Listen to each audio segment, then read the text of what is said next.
नमस्कार, knocking-news.com में आपका स्वागत है। मैं हूं गिरिजेश वशिष्ठ। एक नया कानून आ गया है टीकाकरण पे, या कहें कि टेस्ट पे, या कहें कि देश में महामारी को लेकर एक नया कानून जो आया है वो नया नहीं है, लेकिन फिर भी अब नया है। और इस कानून में बहुत सारी ऐसी बातें हैं जिनको लेकर चिंता व्यक्त की जा रही है, क्योंकि जितनी भी आपने आज़ादी की बातें की हैं कोरोना के दौरान, वो बातें अब शायद आप ना कर पाएँ, क्योंकि इस कानून में बहुत सारी ऐसी बातें जो चौंकाने वाली हैं, जो आपको चकित कर देने वाली हैं, जो चिंतित कर देने वाली हैं। ये बातें क्या हैं, इसके बारे में बात करेंगे और ये भी बताएंगे कि कुछ कौन कौन से इसमें ऐसे फैक्टर हैं जो सचमुच हैरत में डालने वाले हैं। जैसे कि एक फैक्टर कि कोरोना बाद में आया, ये कानून पहले तैयार हो गया था। और कौन कौन सी बातें हैं, क्या क्या बातें हैं, इसके बारे में बात करेंगे। कहीं मत जाइए, चैनल को सब्सक्राइब कर लीजिए। अगर आप हमारे चैनल को सपोर्ट करना चाहते हैं, हमारा UPI ID डिस्क्रिप्शन में है। शेयर आप वीडियोस को आजकल कम कर रहे हैं, ज़्यादा से ज़्यादा करें। मैं अभी हाजिर हुआ।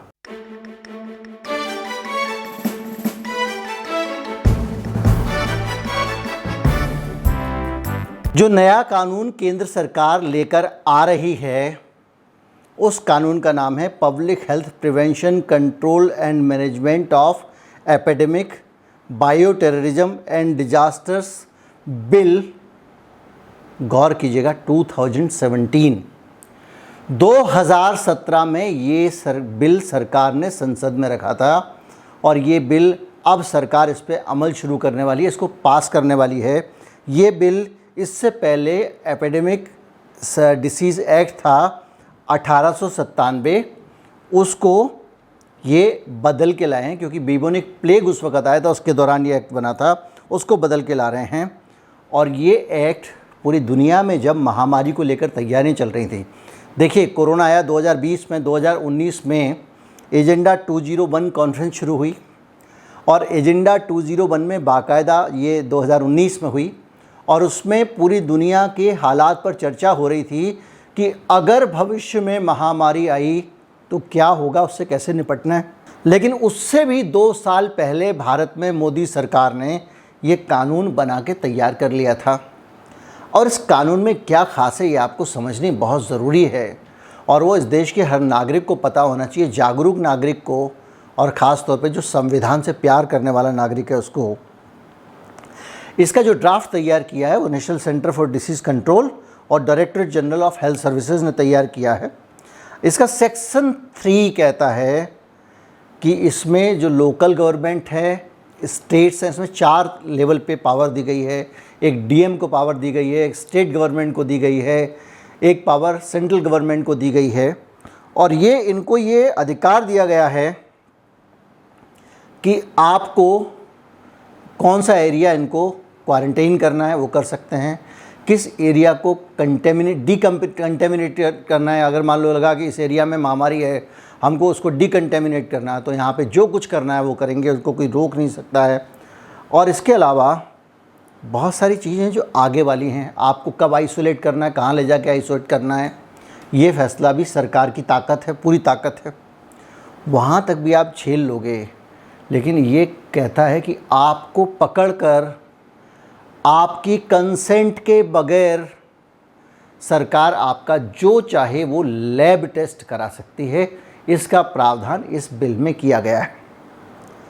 इसके अलावा जो मेडिकेशन आपको देना हो महामारी से निपटने के लिए, वो देने का भी अधिकार सरकार को मिल गया है। यानी आपके तन पे आपका अधिकार फिर छिन रहा है। 2-3 दिन पहले अमित शाह संसद में बिल लेकर आए थे और उन्होंने कहा था कि भाई हम जिसकी चाहें उसका DNA सैंपल ले लेंगे, सिर्फ प्रिवेंटिव आधार पे, कि हमको लग रहा है ये आदमी जो है आगे खतरा हो सकता है या कुछ हो सकता है, आगे जाके क्राइम कर सकता है, आगे जाके अपराध कर सकता है, आतंकवादी हो सकता है, हम इसका DNA टेस्ट ले लेंगे, इसकी पुतलियों के निशान ले लेंगे। अब ये भी कह रहा है कि हमको, सरकार को, ये वाला बिल भी कह रहा है जब मर्जी होगी तब आपकी जांच करेंगे, जब मर्जी होगी तब आपको जो चाहें दवा देंगे, जब मर्जी होगी तब आपको जहाँ चाहें आइसोलेट कर देंगे। जब मर्जी जहाँ रखना हो आपको रख देंगे। ये पूरा अधिकार उन्होंने ले लिया। और इस बिल पे जब पब्लिक हेल्थ इमरजेंसी होगी तो उसमें इस बिल के अंदर सारे अधिकारों का वर्णन है। कैसा वर्णन, केंद्र सरकार की कितनी पावर होगी, राज्य सरकार की कितनी पावर होगी। लेकिन जो हम और आप और हम हैं, हमारी ताकत क्या होगी, उसको लेकर इस बिल में कोई वर्णन नहीं किया गया, कोई बात नहीं की गई है। ठन ठन गोपाल, यानी आपका कोई अधिकार नहीं है। और इस बिल पे सबसे बड़ी कंट्रोवर्सी आ रही है सामने, वो ये आ रही है कि भाई संविधान में जो व्यक्ति का जीवन का अधिकार, अपना बहुत सारे जो संविधान के प्रोविजंस हैं जिन पे हम अक्सर बात करते रहते हैं, उन सारे के सारे अधिकारों को कंप्रोमाइज़ कर लिया गया है। इसके अलावा equal access to health services, ये कमिटमेंट है, सभी को समान रूप से स्वास्थ्य सेवाओं का स्वास्थ्य अधिकार है प्राप्त करने का, उस पर भी ये भेदभाव करता है। और बहुत सारे ऐसे जो हेल्थ वर्कर हैं, जो दूसरे लोग हैं, उनके जीवन से जुड़े हुए जो मामले हैं, उनको लेकर भी, उनको मिलने वाली सुविधाओं को लेकर भी और उनकी सुरक्षा को लेकर भी ये बिल बहुत ज़्यादा गैर जिम्मेदार है। जिसकी चाहें उसकी ड्यूटी लगा सकते हैं, जहाँ चाहें वहाँ ड्यूटी लगा सकते हैं। तो ये सारा का सारा बिल जो कह रहे, देखिए ये अक्सर मैं कहता हूँ कि व्यापक हित में, आम लोगों के हित में, आम जनता के हित में काम करने के नाम पे आम जनता को ही ये लोग कहीं ना कहीं से पेल देते हैं।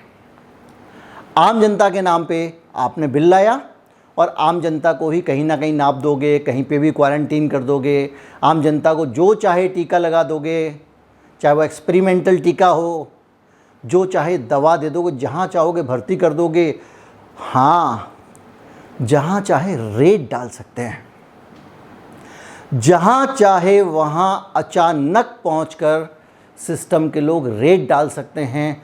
आपके घर में जानवर पले हुए हैं, उनको जब चाहे तब सरकार मार सकती है महामारी के नाम पर। इतने सारे प्रोविज़न इस बिल में हैं और इस बिल की बहुत डिटेल में, कहीं निटिग्रिटी में जाएंगे तो आपको, और कहीं ना कहीं आपको एक चीज़ का संदेश बहुत तगड़ा मिलेगा। वो ये मिलेगा कि इस देश में धीरे धीरे एक अथॉरिटेरियन स्टेट आ रही है, डेमोक्रेसी कमज़ोर होती जा रही है, आपके डेमोक्रेटिक राइट ख़त्म हो रहे हैं। कभी किसी कानून के नाम पे, कहीं किसी ना कानून के नाम पे 25 बिल हैं जिनके आधार पर आज भी आप जो है वो काबू कर सकते हो महामारी को। लेकिन उसके बावजूद सरकार को हर चीज़ में एक स्ट्रॉन्ग कानून चाहिए। उस स्ट्रॉन्ग कानून के ज़रिए लोगों के अधिकारों के ऊपर अपनी ताकत चाहिए और उस ताकत को वो अपने पास इकट्ठा करती जा रही है। किस दिन के लिए कर रही है आप भी कल्पना कर सकते हैं, मैं भी कर सकता हूँ। इसलिए जागरूक होने की बहुत ज़रूरत है। और ये ध्यान भटकाने वाले मुद्दे होते हैं ना, कि एक दिन एक इशू उठाओ ट्विटर पे, हल्दीराम का पैकेट, और उस दिन 2 रुपये पेट्रोल बढ़ा दो। एक दिन एक कोई मसला उठाओ, देश को उसमें उलझाओ, सारे विपक्षी सत्ता पक्ष उसमें घुस जाते हैं, फिर एक आज़ादी छीन लो। ये सिलसिला चल रहा है। इसलिए सावधान रहने की ज़रूरत है कि जो सीधे आर्थिक विषय हैं, रोटी कपड़ा मकान से जुड़े हुए विषय हैं, हमारी ज़िंदगियों से जुड़े हुए विषय हैं, शिक्षा का विषय, स्वास्थ्य का विषय है, उसके अलावा जो भी बात है उसको इग्नोर करो, उससे कोई फ़र्क नहीं पड़ रहा, हमको उलझाने के लिए है। उम्मीद करता हूँ वीडियो आपको अच्छा लगा होगा। अच्छा लगा हो तो ज़्यादा से ज़्यादा लोगों तक पहुँचाएँ, चैनल को सब्सक्राइब करें, वीडियो को जितना हो सके उतना फॉरवर्ड करें। नमस्कार, जय हिंद।